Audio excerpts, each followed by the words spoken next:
Hello, I'm going to show you how to place a patient on the high flow therapy mode using the V60 or V60Plus machine. First of all, you will need to select the right size nasal cannula for your patient. These come in small, medium and large, and you simply place your patient's nares against the sizing and select the appropriate size. Once the appropriate size has been selected, you will place onto the patient's face and head, such as this. Please do use the adjustment straps in order to get it as comfortable as possible.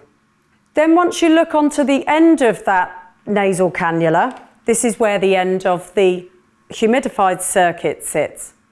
The thing to remember is to remove your exhalation port in order to place your circuit onto the nasal cannula. Then you go over onto your V60 or V60Plus and we need to place it into standby. Once on standby, you've got two options. Go back onto the ventilation you were on or press high flow therapy, HFT. We will press the HFT tab and read the screen. It says, remember to remove the mask, which we were using on the NIV, and place the nasal cannula. And then you simply need to key in your flow in litres per minute and your oxygen as percent as per prescription. To change your flow in oxygen, you just simply press on that tab, go to the left or go to the right to plus and minus that number and press accept, and exactly the same for your oxygen. Once you're happy that all of this is completed, you just simply press start HFT on your machine.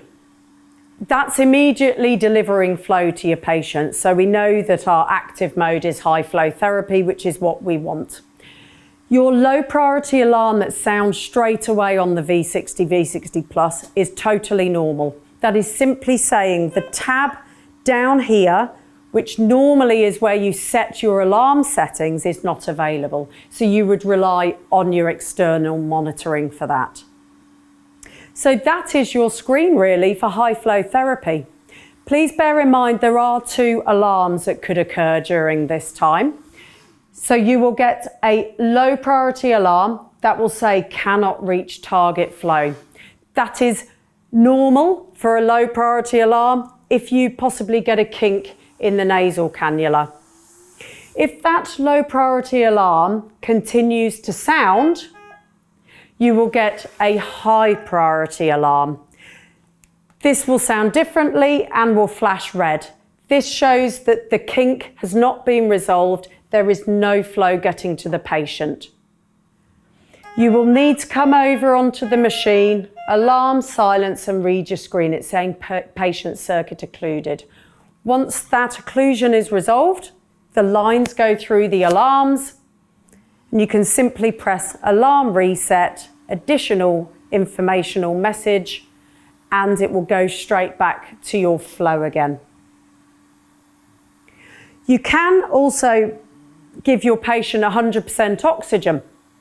This will give them 100% oxygen flush for 2 minutes by simply pressing that, and it will count down for the 2 minutes. You can also add 2 minutes onto that as well.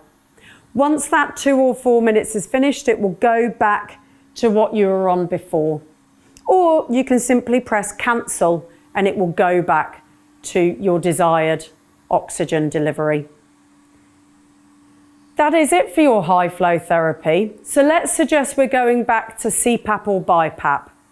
You would remove your nasal cannula, but before doing that, you would press standby and press enter standby to activate that standby.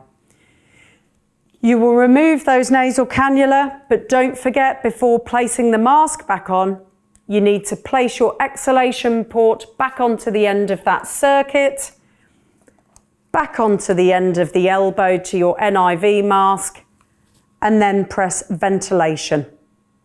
When you press ventilation, it will remember the last settings. So if we were in ST mode before, it will go straight back onto ST mode.